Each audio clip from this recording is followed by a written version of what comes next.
dinner. Well, I hope you can hear me down there. Right.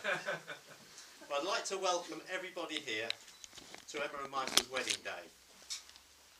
Thank you all for coming, especially those who've had to travel. Some of you have come from the north east, some of you have travelled even further. Elaine. Thanks very much. Emma and Michael have both been looking forward to this occasion for a long time and have planned this whole event for us. So, thank you very much. So I hope you all enjoy this afternoon and the evening to come. So it doesn't all finish here, you've got the evening as well, yeah? Okay. Well, it all started when Emma went to college in London. Most girls will probably come back with bags of shopping from the capital, not Emma.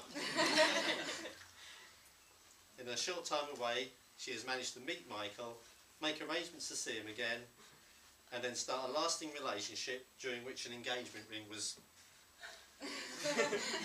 produced. This was lost and promptly replaced. She actually lost it, didn't you? Yeah. I don't think she threw it away in anger or anything, she just genuinely lost it. But obviously Michael was keen and he wanted to replace it again, which he promptly did. The fact that Michael lived north and Emma lived south meant they had to travel backwards and forwards on the east coast line to see each other. Then eventually Michael got a job, moved south, and they found a home together. Their journey hasn't always been easy. They've had a few scares on the way, but have prevailed. Haven't you? Yeah. We know all about them, don't we? Yeah, all done. They've both worked hard to get to this point in their lives and deserve to be happy. I think you can say that about everybody, especially the youngsters. Yeah, so here we are today, witnessing Emma and Michael making a lifetime commitment to each other. I'd just like to say how proud I am of Emma and how much she means to me. I'm going to go. I've watched her grow from a sweet little girl into a beautiful young woman. She's especially loved the dressing up part, as all girls do, and has taken a lot of care choosing her outfit and looks absolutely. You do look amazing. Thank you. Oh, that's the first time I saw you. Absolutely amazing. Whatever you do, Emma, don't click your shoes together. Yellow Brick Road and all that stuff, you know. Right. So, can we all be upstanding, please?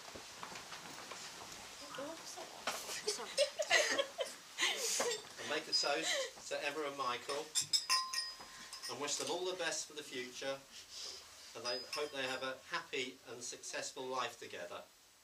To the bride and groom. Bride and groom. I just have one last word. I have something here for Emma and Michael from Emma's Nan Rita.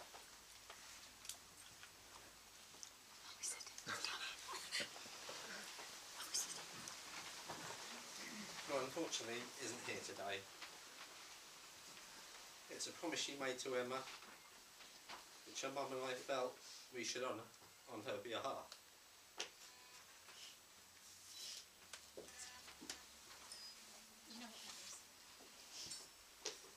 So she was going to do it, so we've done it. Okay? Okay, I'm going to pass to you then, before I really get going.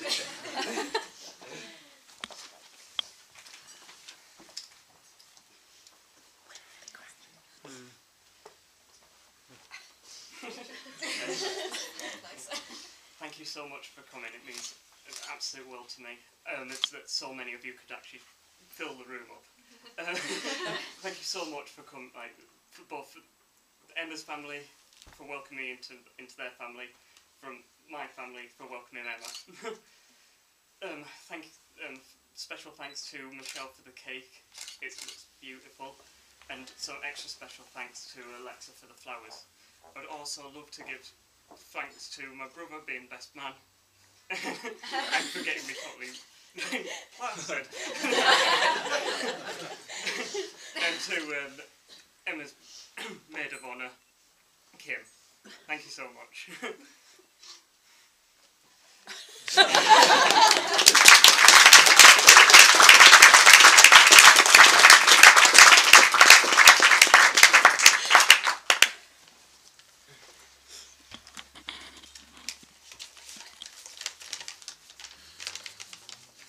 For those who don't know me, I'm Michael's younger brother Alex. I grew up and lived with Michael up until he moved down to live with Emma, and I was honoured to have been asked to have been his best man. When we were growing up, we were always pretty close, even though we always did have our falling outs. As kids, I always knew how to push his buttons and wind him up to the point where he'd try to have a fight with me. And we'd end up scrapping, and I'd always come out looking like the innocent. I was the youngest. He'd always get told off and sent to his room. Then I'd always get to go on the computer, which is what I'd always so if I was ever bored on a night, I'd just I'll just wind him up a bit and have a bit of a laugh at him. And, it worked up until my parents started figuring out that I was behind it all, and then couldn't really get away with it, but I still kept it going because it was a good laugh. We weren't always fighting though. When we weren't fighting, we used to play computer games together, go riding bikes, rollerblades and skateboards. Michael never really got the hang of skateboarding properly, but he would instead lie down on the skateboard and roll down the hill. And he always managed to do it alright until one time I thought I'd give him a bit of a hand, and he was starting to slow down as he got to the bottom of the hill, and I pushed him, and he flew off the skateboard and hit a crack in the floor and scraped all his face down. And whilst doing that, I hit my knee on the skateboards and scraped it on the floor. So I ran in crying to my mum, saying I'd hurt my knee. Completely forgot about Michael and half his face and so my mum seen my knee, cleaned up my knee. I was like, oh, Michael's got a bit of a nosebleed. So she ran back outside to see to him, and half his face was hanging off. And he was covered in blood, and the school photos were not long. So he had to have a school photo looking like Harvey Two-Face from Batman, all covered in scabs on one side of his face. So I don't think she was too happy about that. We weren't always when we weren't playing outside or fighting. Michael used to love drawing. He used to draw cartoons and like Pokemon and like daft little cartoons and stuff. And it's that love of art which eventually brought Michael and Emma together. As Emma's father said earlier, they met down in London. Michael went down to an art convention, and they met at King's Cross Station. They got talking, both discovered they had a lot in common, and both had a keen love for art. And obviously with Emma being from St Neots and Michael being from Teesside, it's hard to build a relationship as long distance, but they made it work using internet, Facebooking each other and Skyping and stuff, and kept in touch, and whenever they could afford to, they made arrangements to travel out to see each other. I did that for a while, and then Michael decided, he got up the courage and he decided to propose to Emma, which she obviously accepted.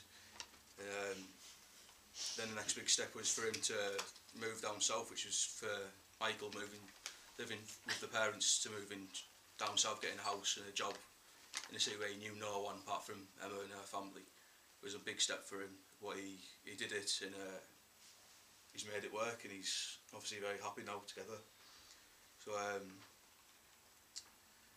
yeah, they're a very good couple together. They couldn't be more perfect. They both love their art. They both love Michael making his models.